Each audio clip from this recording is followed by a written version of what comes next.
Bismillahirrahmanirrahim. Assalamualaikum warahmatullahi wabarakatuh. Perkenalkan, nama saya Ilnawati dengan NIM 2015 620 1023. Prodi Sistem Komputer.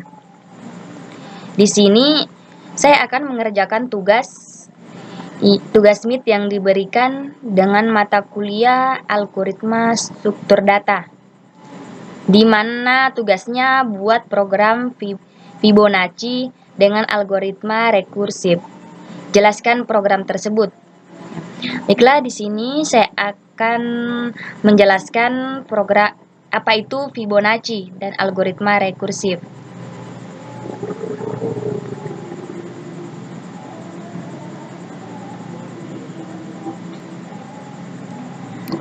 Apa itu Fibonacci? Fibonacci itu adalah deret Fibonacci adalah suatu barisan yang merupakan hasil penjumlahan dua bilangan Fibonacci pertama, yaitu bilangan 0 dan 1, sehingga angka berikutnya adalah dari barisan bilangan. Kemudian deret Fibonacci ini didefinisikan, ya, mohon maaf saat saya tulis di sini.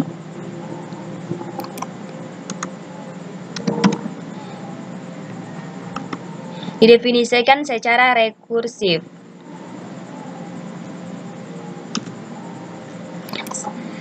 Deret Fibonacci didefinisikan secara rekursif sebagai berikut. Seperti yang kita lihat di bawah ini adalah Fn sama dengan Fn min 1 tambah Fn min 2. Kemudian F0 sama dengan 0. Kemudian F1 sama dengan 1.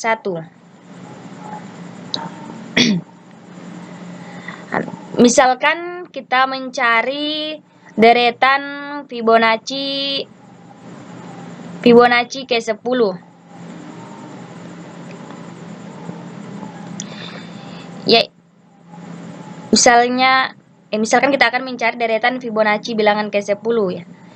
Berarti F0 sama dengan F0 sama dengan 0, kemudian F1 sama dengan 1, kemudian Fn sama dengan Fn min 1 tambah Fn min 2. Nah, di sini kita akan menjumlahkan dua angka sebelumnya, yaitu 0 dan 1. Nah, di sini sudah ada contohnya, 0 dan 1 dijumlahkan. Nah, karena di sini kita mencari bilangan ke-10, kita hitung dari pertama. 1 tambah 2 sama dengan 3. 2 tambah 3 sama dengan 5. 3 tambah 5 sama dengan 8. 5 tambah 8 sama dengan 13. 8 tambah 13 sama dengan 21. Kemudian 13 tambah 21 sama dengan 34. 21 tambah 34 sama dengan 55. 35 tambah 55 sama dengan 89. Nah, maka bilangan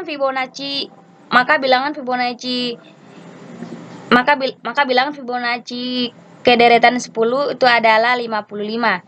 Coba kita hitung, ya. 1 2 3 4 5 6 7 8 9 10. Jadi deretan Fibonacci bilangan ke-10 itu adalah 55. Nah, seperti itu penjelasan saya. Kemudian kita masuk lagi di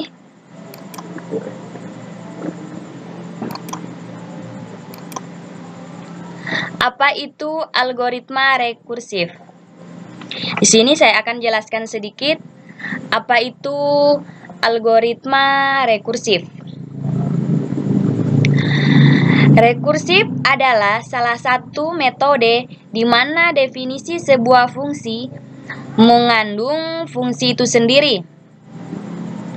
Di dalam dunia pemrograman, salah tulis di sini. Pemrograman rekursif diimplementasikan dalam sebuah fungsi yang memanggil dirinya sendiri.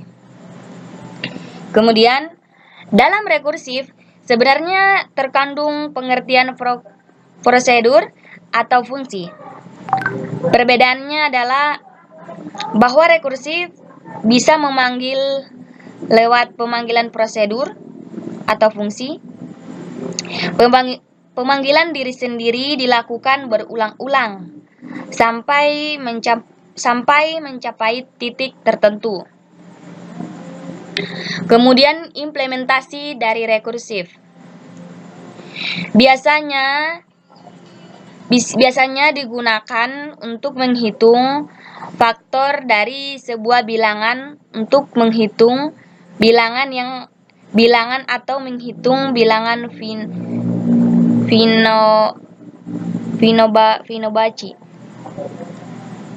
Fibonacci.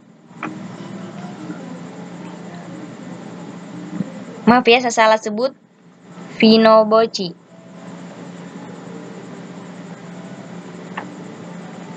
Baiklah, langsung saja kita membuat program tersebut. Kita masuk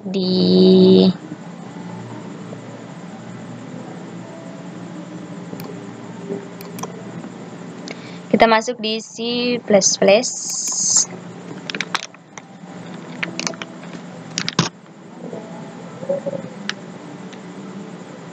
Aduh, sorry.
Baiklah, di sini saya sudah selesai membuat programnya.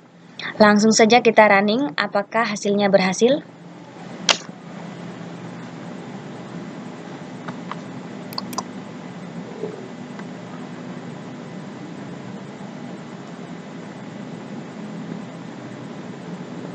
Oh ya, rupanya berhasil. Kemudian kita masukkan angkanya 10 ya. Return 10. Enter. Ya. Seperti begini hasilnya. Di sini bisa kita lihat angka berurut dari 0 sampai 55. Baiklah, kalau kita jumlahkan kembali 0 tambah 1, 1 tambah 1 sama dengan 2, 1 tambah 1 sama dengan 2, 1 tambah 2 sama dengan 3, 2 tambah 3 sama dengan 5, 3 tambah 5 sama dengan 8, 8 tambah 5 sama dengan 13, 13, kemudian 8 tambah 13 sama dengan 21, kemudian 13 tambah 21 sama dengan 34, dan terakhir 21 sampai 34 sama dengan 55. Baiklah, seperti inilah hasilnya. Berarti batas jumlah bilang Fibonacci deret 10 adalah 55. Nah, kemudian saya akan menjelaskan di sini saya akan menjelaskan program yang telah saya buat. Di sini dapat kita lihat baris keempat ini kita membuat fungsi yang bernama Fibonacci yang bertipe integer dan menerima masukan yang diterima n. Kemudian baris ke-6 dan ke-7 akan mengecek kondisi jika nilai dari variabel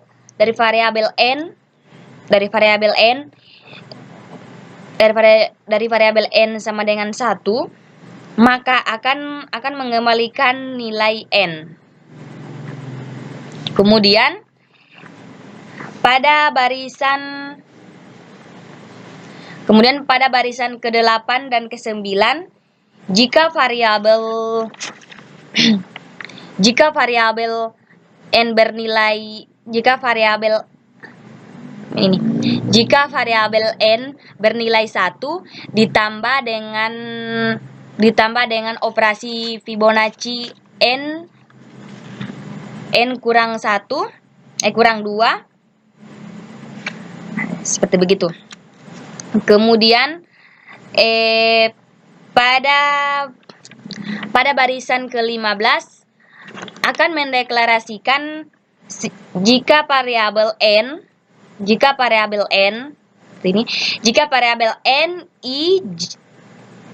i j di mana variabel n digunakan untuk batas jumlah bilangan Fibonacci yang akan ditampilkan untuk variabel i. Untuk variabel i digunakan untuk perulangan variabel.